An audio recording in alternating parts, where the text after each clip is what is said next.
On Saturday, we're doing the Cyborg project. My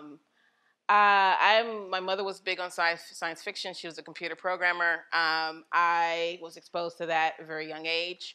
A lot of young people are exposed to comics and things like that in films and movies. So they often find science or find technology, engineering, and math in these references. So finding them is one way to bridge a gap. They recognize it's familiar to them, and then you use that as a way to bring something in that's maybe more new or different, or maybe even challenging or scary to students. And it's easier to sort of absorb and understand it when it's familiar at first. Some examples of cyborgs. I chose them because it reflects a lot of the students that I've taught. So a cyborg for DC Comics is an African American boy in some cases, or a man in some cases.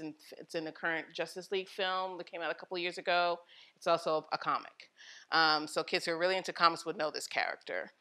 And Forge is Native American and is Marvel, and it's one of the X-Men.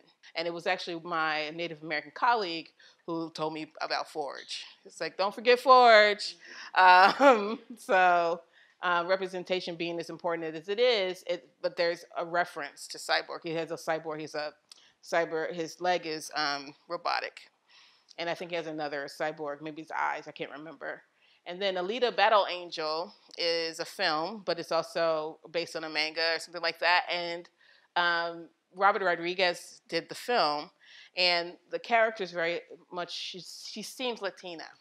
She exhibits that when you watch the film, and that's because of the filmmaker.